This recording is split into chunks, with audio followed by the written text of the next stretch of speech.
blwyddyn 6, wel dyma fi yn mynd i esbonio tasg rhif 1 iaith i chi. Yn gyntaf, cyn wneud y dasg yma, mae angen i chi i ddarllen y llyfr Ti yw fy arwres. Ar ôl i chi ddarllen y llyfr, byddai'n esbonio'r dasg i chi. Nawr, fe gallwch cael gafel ar y llyfr ar y link sydd yn y pecyn gwaith, neu os ydych chi yn teipio i fewn Ti yw fy arwres Covid-19 i fewn i Google, fe fyddwch chi hefyd yn gallu cael copi o'r llyfr. Mae yna copi Saesneg o'r llyfr ar gael hefyd. Felly, beth o'ch chi'n meddwl o'r llyfr? Ydych chi wedi dysgu rhywbeth am Sara? Pwy yw Ario? Wel, Ario yw'r cymeriad sydd yn byw yng nghalon Sara a sydd yn gwneud Sara yn ddewr. Achos mae'n adegau yn ein bywydau, lle dydyn ni ddim yn teimlo'n ddewr. Mae'n adegau lle dydw i ddim yn teimlo'n ddewr, dydy Miss Thomas ddim yn teimlo'n ddewr, a falle dydych chi ddim yn teimlo'n ddewr. A weithiau, mae angen chydig bach o hyder yn ni a rhywun i helpu ni. Felly mae Ario yn helpu Sara ac yn helpu Sara i ymdopi gyda popeth sydd yn digwydd. Felly, mae hi'n teimlo'n gryfach ac yn barod i wynebu'r heriau sydd o'i blaen.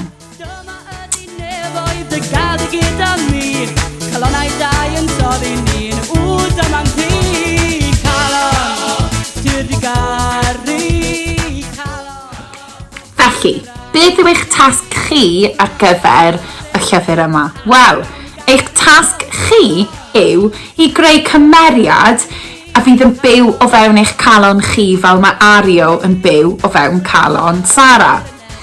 Rydych chi'n gallu creu unrhyw fath o gymeriad yr ydych chi eisiau.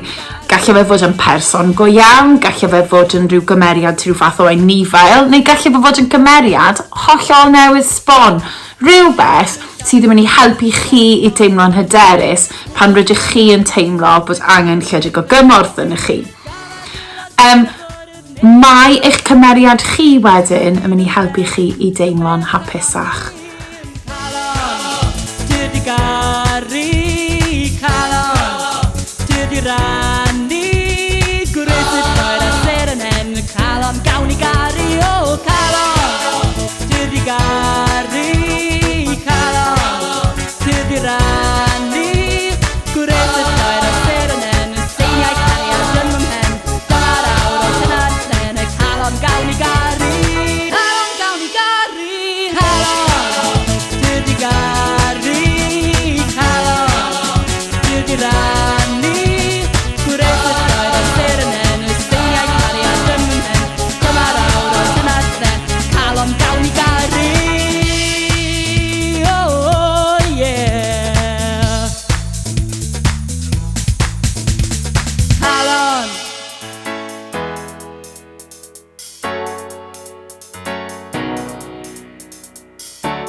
Wel, pa fath o beth gallwch chi wneud ar gyfer eich cymeriad sy'n byw yn eich calon?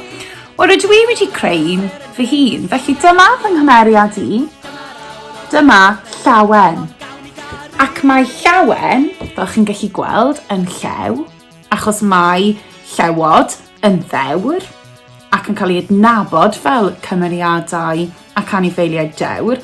Felly rydw i wedi dewis Llawen, y llew.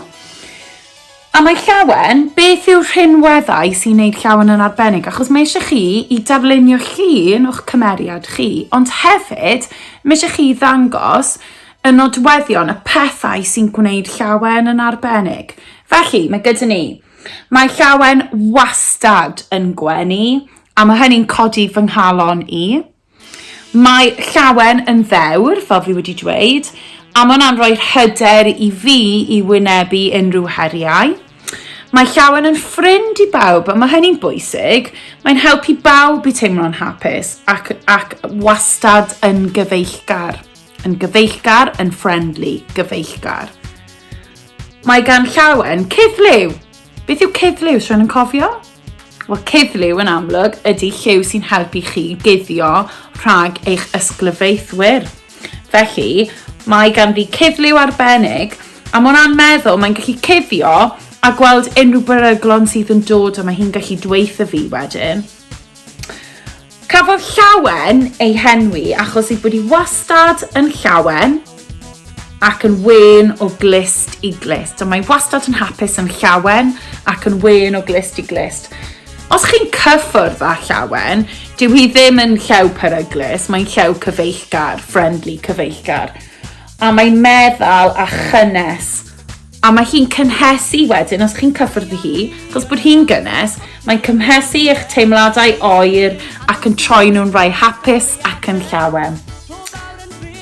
Felly dyna ni, dyna Llawen.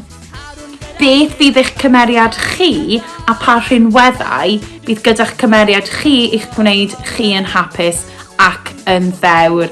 Rydw i a Miss Thomas yn edrych ymlaen yn fawr i weld eich syniadau. Hwyl!